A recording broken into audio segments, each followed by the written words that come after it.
डरना मना है। ये है केदारनाथ, इंडिया का जाना माना तीर्थ स्थल, जहां हर साल लाखों लोग मंदिर के दर्शन के लिए 16 किलोमीटर तक पहाड़ी रास्ते पर चलकर जाते हैं। कहते हैं कि यहाँ जो भी आता है उसकी सारी दिक्कतें दूर हो जाती हैं और जो भी मनोकामना होती है वो पूरी हो जाती है। लेकिन 2013 में यहाँ कुछ ऐसा हुआ जिसने पूरे इंडिया का दिल दहला दिया। एक भयानक बाढ़ आई जिसने सब कुछ तहस नहस कर दिया। कई बिल्डिंग्स ढह गई, हजारों लोगों की जान चली गई और लाखों लोग आज भी लापता हैं। धीरे धीरे यहाँ की मरम्मत हुई और लोग फिर से दर्शन के लिए केदारनाथ आने लगे। लेकिन आज भी ये जगह टूटे हुए घरों और बंजर जमीन से भरी हुई है। ऐसा माना जाता है कि जो लोग उस घटना में मरे उनको कभी मुक्ति नहीं मिली और उनकी आत्माएं आज भी यहाँ भटकती रहती हैं। इसी वजह से कई लोग केदारनाथ को भूतों की नगरी भी कहते हैं। 2014 में जब यहाँ मरम्मत का काम चल रहा था, तब काम करने वाले मजदूरों के साथ कुछ ऐसे हादसे हुए जिससे वो बहुत ज़्यादा डर गए।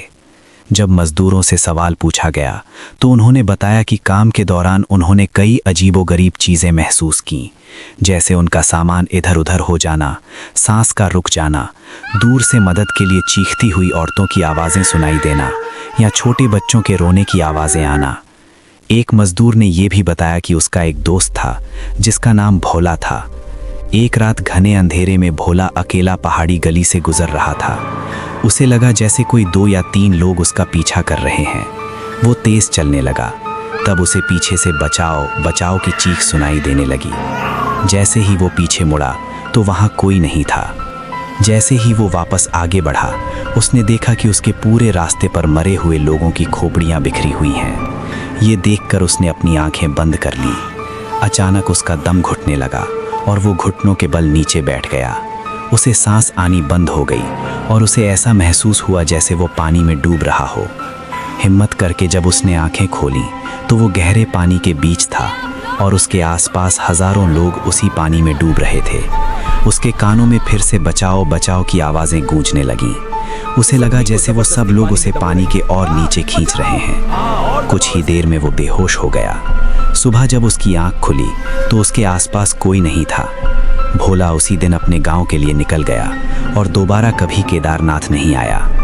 इन्हीं सब किस्सों की वजह से कई और मजदूरों ने भी अपनी नौकरी छोड़ दी और दोबारा कभी केदारनाथ की तरफ मुड़कर नहीं देखा। केदारनाथ जहां एक तरफ लोगों की आस्था और उम्मीद का प्रतीक है, वहीं दूसरी तरफ वो उन लोगों की आत्माओं से शापित माना जाता है जिनकी मौत 2013 की उस भयानक घटना में हुई थी। आप क्या सोचते हैं? कमेंट्स में ज़रूर लिखिए और अगर आपको ये कहानी अच्छी लगी हो तो अभी सब्सक्राइब कीजिए।